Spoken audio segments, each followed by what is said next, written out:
finally, we can relive his glory days that are outside his original debut on his Sega consoles. That's right, it's time for more Sonic the Hedgehog.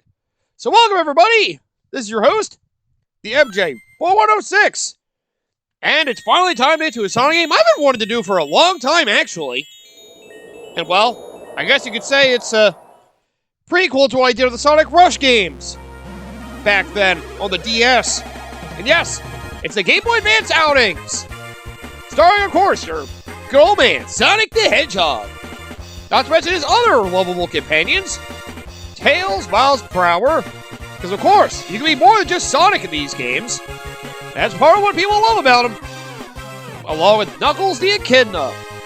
And even somebody else people not expect to have her time to shine, Amy Rose, who actually turns out to be a beast in this series. And that series is Sonic Advance. Yes, the first Sonic game to be developed for a non-Sega platform. Because, well, I'm sure you guys all know the story by now. In 2001, what was it, January 2001? Sega had basically announced that, well, things with their hardware were not going so well, since the Dreamcast was underperforming, so they decided that they may as well go third party. And this game actually happened to be one of the first announcements they had, having a mainline Sonic game that's being developed primarily for non-Sega hardware. And the good thing is, thankfully it was a good one. And the crazy thing is, it wasn't even developed fully by, Sonic Team or Sega in-house. This is the debut project of, well, I guess the series is... Actually, I guess it's technically not. But yes, while it says created by Sonic Team in here, true fans know the real developer behind these games is referred to as DIMPS. I believe they're the ones who are behind the Dragon Ball Xenoverse games now, but yep. They actually got pulled over from, oh yeah, there's also Tiny Chow Garden. I'll go over that later. They happen to originally have worked on a Neo Geo Pocket version of, Sonic the Hedgehog back in the day. They did, another Sonic handheld title. So, since Sega and Sonic Team themselves are unfamiliar with Game Boy Advance hardware, they decided to form another team that will basically be able to take better advantage of the hardware. But yep, you have 4 characters you can use. You can use them all right away. But honestly, I think it's better off we start with Sonic himself, because why the heck not? Start with Neo Green Hill Zone. Wow, it's like they're saying it's new. But yep, DIMPS was mainly the ones who did this, and they happened to capture the charm of the Genesis games that some people say a lot of modern Sonic games lack. And well, yep, it does feel great. They actually modernized it in a pretty good way, honestly. And yeah, I will say I am definitely a big fan of this Sonic game. I will say, it doesn't quite live up to being as good as Sonic 2 or Sonic 3, but, for everybody that says there hasn't been any good Sonic game outside of the original Genesis trilogy, this is one of those games definitely disprove those people and tell them they're wrong. Because yeah, this Sonic game is definitely good. Like, I love the character and animation they have for this. Like, oh, the animation is just beautiful. But yeah, Sonic Team was understaffed to work on this game and they were unfamiliar with the hardware, so DIMPS was the one who basically headed this, and well, they even carried over some of the Sonic Adventure things. Such as, the Shell Garden, obviously, as well as the ability to grind on rails. Well, that is a mainly Sonic-focused ability. I will say this, though. If you're familiar with the Sonic games, you probably know this as well. Sonic is like the worst character to be in this game, but he is the main one. Honestly, playing with Sonic is basically the hardest mode this game has to offer. Because, well, I'll show off the other characters eventually, but I'll just say this. It's proper to go through with Sonic, but everybody else makes it easier in their own way.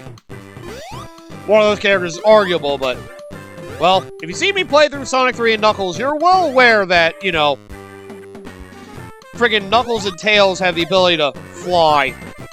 Basically, well, Tails can fly, Knuckles can glide. Just for those alone, those two can get to a lot more places easily. Amy, I'll have to explain that one. I'll just say this, though. She has her hammer, so in a way, she's pretty useful in that regard as well. So, This game does encourage exploration, which I appreciate. I do gotta try to go into that, but yep. So yep, if it does have that classic Sonic feel, yeah, you're not alone.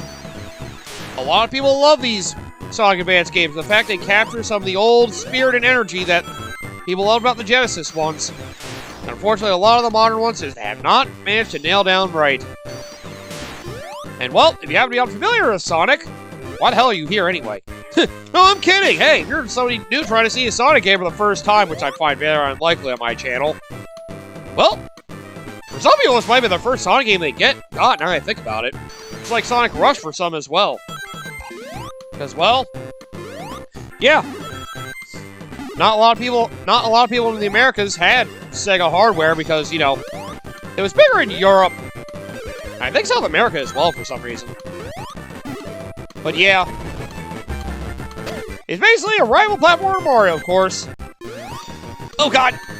No, don't give me my rings! You basically have this currency, rings! You want to try to get rings. Because, well, they yield basically a lot of points to have them all the way to the end. Ugh, I can't kill this thing, so I can't jump very high. But yeah, you basically have a bunch of... Ow. You basically can collect a bunch of rings. If you do that... Oh, man. Well, basically... Yeah, you can basically keep yourself alive. That's Sonic's biggest gimmick, the rings. As long as he has rings, he can live. As soon as he runs out of rings and gets hit, he dies. So, you know, don't put Sonic in that situation. You know it's good for you. Ah, man. I wanted to get something up there. I need to explain some of the game's mechanics. Yep. He basically just runs fast, but honestly, you know, it works out well for him. Because, you know, speed is what makes this game stand out. They try to emphasize very hard that Sonic has a lot of speed to go around. And, well, yeah. It just happens to be a shtick that's worked out, and it's helped, you know, market him against Nintendo back in the day for, you know, the fact that the Genesis had blast process, whatever the fuck that was. I want to think it's had something to do with, like, the video RAM, or something the RAM was better on the Genesis compared to the Super Nintendo in some way. It was something like that. But basically, yeah.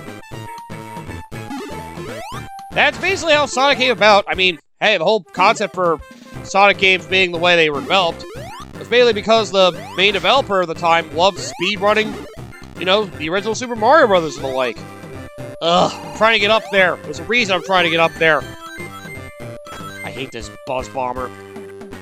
Unfortunately, you know, Sonic's had a bad history because of, you know, a lot of his games happen to have rough design choices, and, well, a lot of it hasn't, you know, carried over for a lot of modern gaming philosophies very well.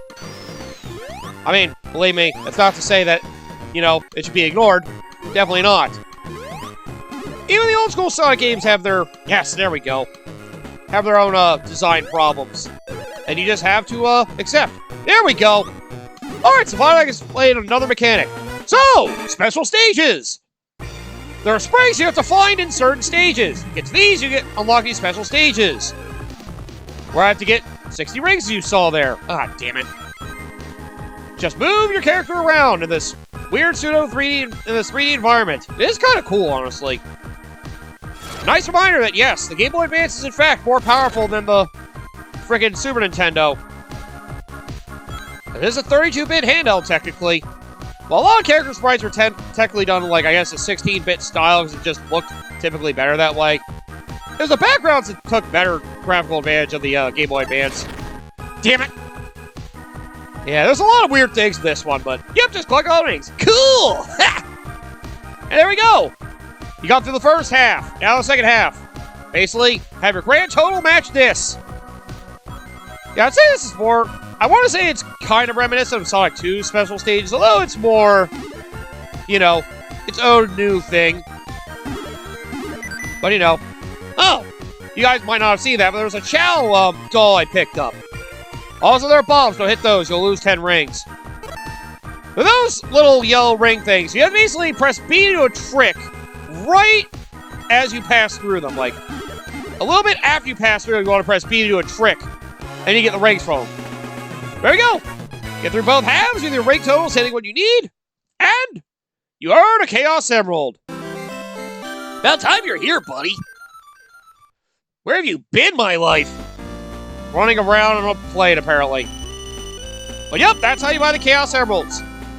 That shell all I got in the special stage is also to continue. So if I happen to run out of lives, well, I can choose to continue on from where I was. Not that you really need continues this game, because it's, you know, pretty forgiving.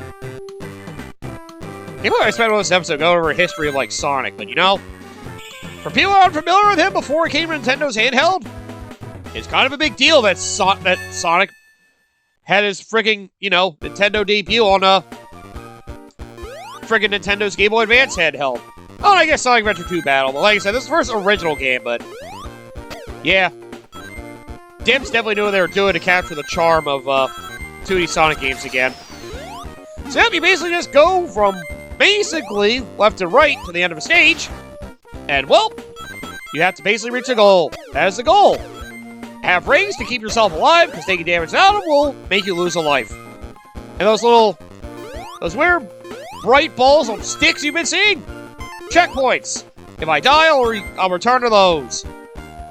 If you're out of lives, well, guess what? Game over, of course. You know, I don't actually know how continue works in this game. I mean, it's obvious what a continue does, but I should probably at least see.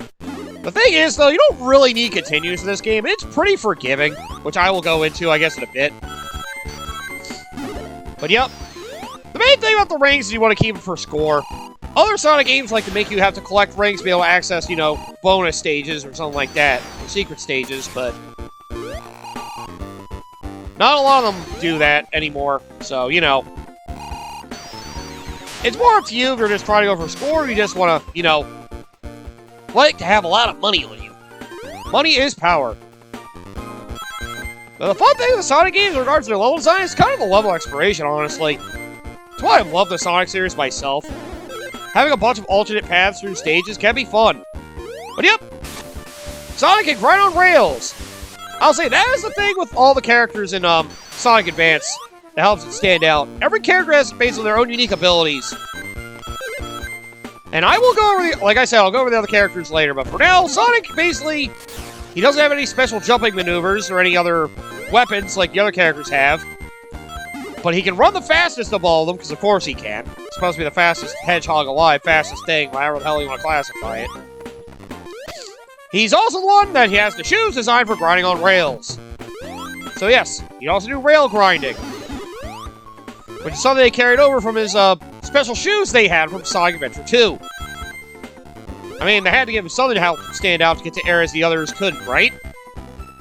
Pretty simple, I do say so myself. Oh man, what's at the end of this bridge? Oh, no, get away from me! Ah! Hey, what's up, Eggman? And well, at the end of the second act, basically the end of the world, you'll have a boss. Is that Giant Hammer? And yep, Eggman, our antagonist, as you saw holding that weird green gem, a Chaos Emerald. Basically, he's trying to dominate the world. And well, Sonic and friends keep getting in the way. Whoa! Could you not flip out like that, bro? Jeez. And, well, every boss takes 8 hits to kill. Unless you play on easy, which you can lower the difficulty. But, you know, come on. I'm a Sonic pro. I know what I'm doing. As to be expected. So, yeah. That's basically how these games go. And, yeah. Basically, get to the end of the act, beat the boss, and you're good. Yeah, maybe it's trying to get into the second world. I forgot. I will say that's one criticism of the Sonic game, though. Sonic Advance 1 is particularly short. It is definitely the shortest of a lot of the mainline Sonic games. I mean, not to say that, you know, the Genesis ones weren't short, but, you know, this game definitely, while it is a great return to form after the 3D ones were kind of mixed, I think people like the Dreamcast versions better because I guess they're more designed for the hardware. The ports that we have now on modern hardware are more based off the GameCube versions of both. For Sonic Adventure 2, the character models look better, but the environments look worse. And it's similar, but in a more severe circumstance for Sonic Adventure 1 / Sonic Adventure DX. That, while the character models look better, even though they have a weird shine to them, some people do not find appealing. Well, the environments happen to get very bland. They didn't really work well, the environments, and well, the audio, because of the way a lot of the audio was designed with the sound chip for the Dreamcast in mind. Because of the way that worked, they were able to take shortcuts for having the audio work very well with their, their intentions for audio design. And that didn't translate well to the GameCube. So, god damn it. Yeah, so you're wondering why people criticize a lot of the audio shenanigans they have in Sonic Adventure 2 Battle and Sonic Adventure DX. That's why. Porting it, they basically didn't try to do a great job. They basically screw it over, and, a lot of the raw files that they did translated better to the Dreamcast than the GameCube. Dreamcast was a good piece of tech, though. That's for sure. People should admire that the Dreamcast was definitely a great piece of video game hardware. Just doesn't go recognized very well. It didn't at the time, and because of that, Sega had to kill it off. Honestly, I prefer Sega go third party at this point. I mean, hell, if you want to play a console for the fall of the Sega Dreamcast, it's a PlayStation 2 for you. But hey, it means we get Sonic games on other hardware. Makes me happy as an avid Sonic fan. I mean, come on, I did have a Sega Game Gear back in the day, which is basically a handheld screen crop Sega Master System. So, yeah. I had my fun with Sonic the Hedgehog 2 and Sonic Chaos of that thing. So, I'm well aware of a lot of the history for Sonic, even as somebody who never really had a lot of Sega consoles.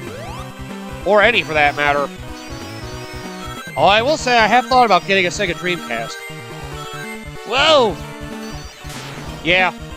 Unfortunately, a lot of people do hate the speed of this series because, it doesn't make for great level design or platform where speed is the main focus. I mean, here's the thing, you don't have to go fast in these games, while it's part of the character's personality, you also don't need to, focus on speed.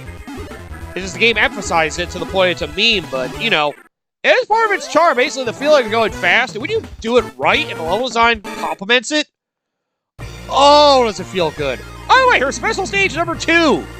Yes, there are set locations where you have to find all the Chaos Emeralds, so, like I said, this game has emphasis on exploration.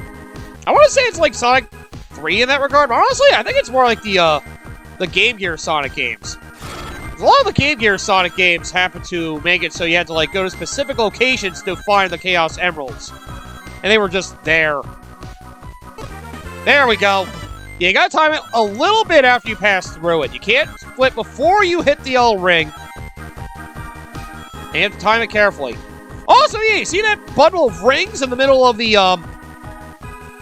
yeah, those bombs? I forgot to mention the mechanics. Press B to do a flip, and you hold A, you basically speed up, and you also magnetize towards the center.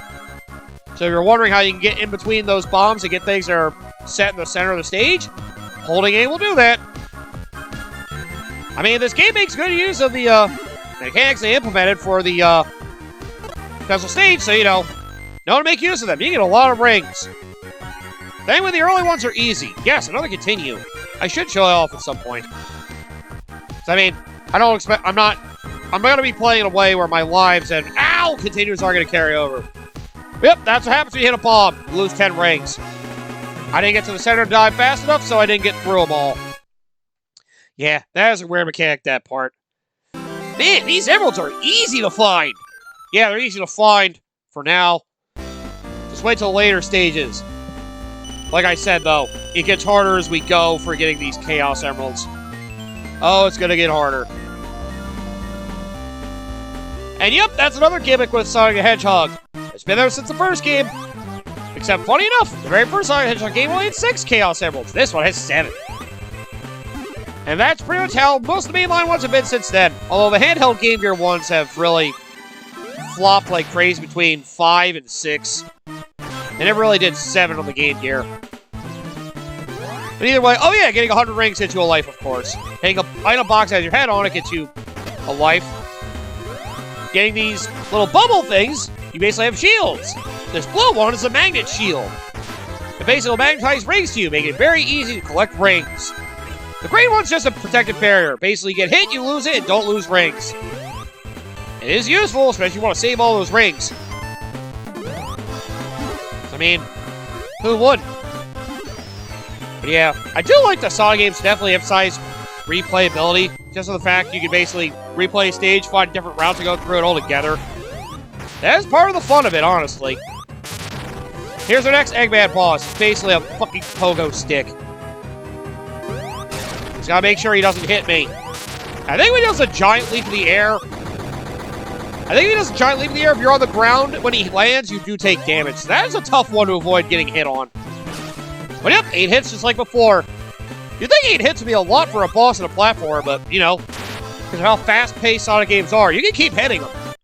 It kind of works to its advantage. You can speedrun through it if you know what you're doing, but also, yeah, they can be difficult if you keep trying to grind for hits. There is a nice, delicate balance to the Sonic boss battles. Alright, I want to try to die and lose all my lives, show you what a continue is like. I just gotta find a place to die. Unfortunately, there aren't a lot of pits in a lot of these early game stages. I'm basically just gonna go to the bottom and hope I can die more easily. I don't want to keep collecting rings, damn it! Stop giving me rings! I just need to fall, that's all I want to do. They didn't design a lot of pits in these early stages. They didn't really start doing that until later on in the game. I guess it makes sense. I didn't even want to do this world. You know what?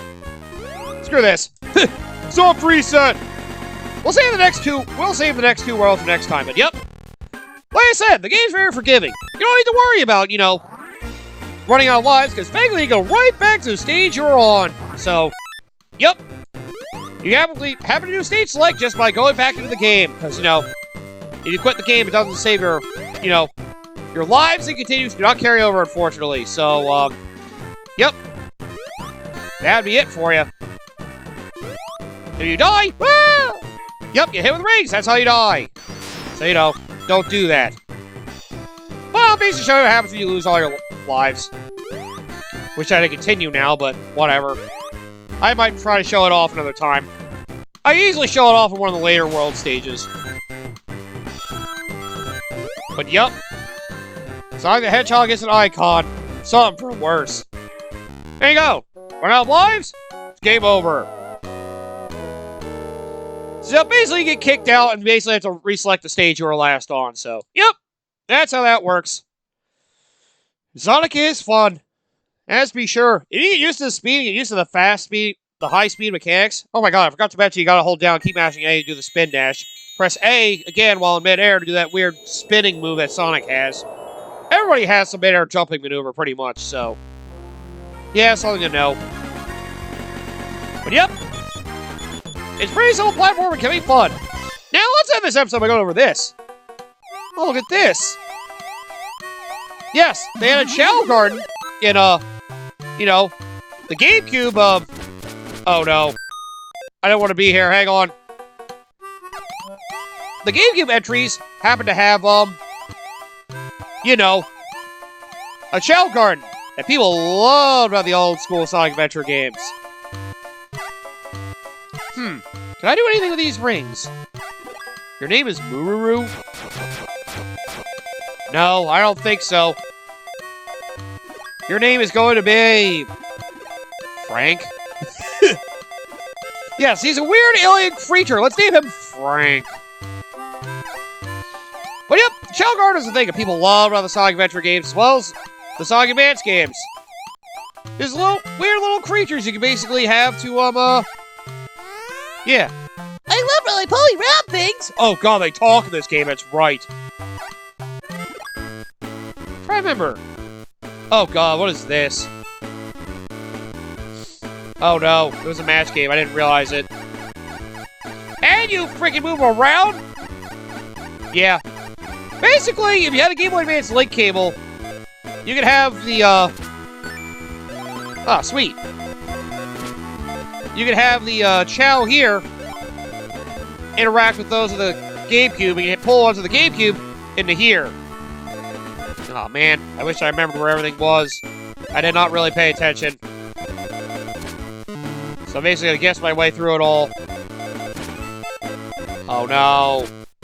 No! Well, at least got the rings I had put in. At least you have minigames for grinding rings. I was gonna say, I thought there was something you could do with the money you have. You're Fran now. Sorry, we're broke. You're Fran now. Maybe I have to do something in the game to be able to unlock more here. I keep forgetting. You also play rock, paper, scissors with them. So yeah. Basically, you try to get rid of a lot of the, oh shit. That was stupid of me.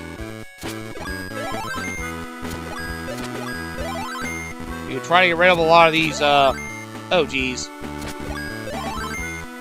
Huh. What a weird form of rock, paper, scissors this is. Yeah, rock, paper, scissors game. I mean, cool, I guess. Oh no! Well, basically you do this to collect rings, so there's that. Okay, I thought you, like, actually played rock, paper, scissors with them. But I guess not. Oh, okay, that's what it is. You can press L and you can bring up a menu for to give them food. If I have 16,000 rings, I get another one of these. Here you go. You have a trumpet, and I gotta get rid of the weeds here. But yep, you can see he's got a mood. You basically can pet him and give him things to do to improve his mood, and you can basically give him food. Here, buddy. Eat up. And not only does it help his belly, it can also improve his stats. Which is useful in the GameCube Sonic games. Oh man, your poor belly. Let's try this one. Maybe you like this one better?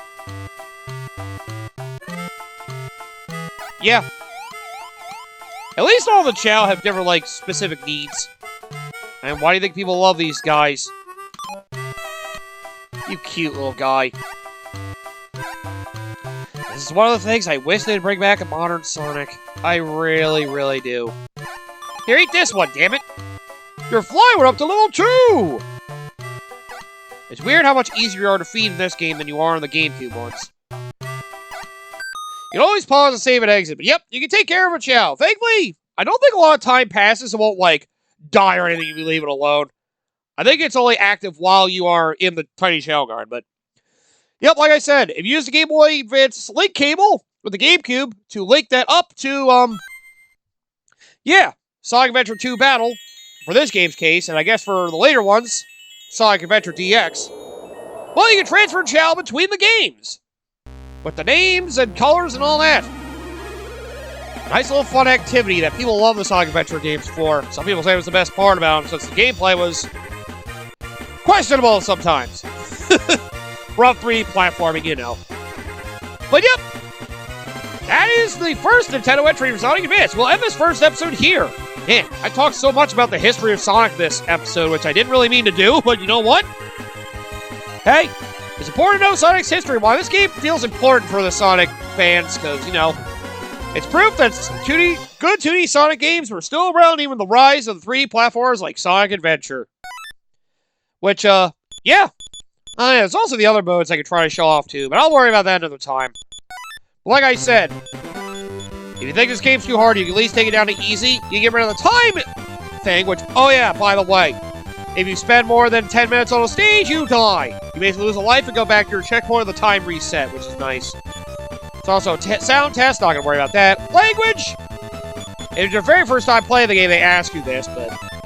Well, I have played the game a little bit if it wasn't obvious. Button configuration reverse. I hope that's just for A and B and not the fucking control pad. Oh, that would be horrible. You also delete the data if you want. But yep, this game's a goodie. It's a short one, but a good one. Come back next time. We'll see how long this short LP will take us. I'll say this. This is a game you can easily knock out in a quick afternoon. Like, it's a short game. But it's still a good one if you can be willing to play a Sonic game at all. So come back next time. We'll go through the next set of worlds for Sonic as we hope to continue to, well, find the Chaos Emeralds and save all the animals from being thrown into robot bodies thanks to our evil villain Eggman. And yeah, that's a general plot for the Sonic series, by the way. The evil scientist, Dr. Robotnik, who's robotic contraption, who's fighting them in every world, is basically trying to enslave all the animals and put them in robot bodies so he can basically take control of the world to create a world for himself, usually referred to as Eggman Land, or something to that respect. It used to be called Robotnik during the Genesis era, but that was a translation thing. He's Eggman. That's how it was in Japanese, and they fixed that as a Sonic Adventure. So there you go. Come back next time. We'll go to the next worlds for Sonic the Hedgehog. Advance. See you then.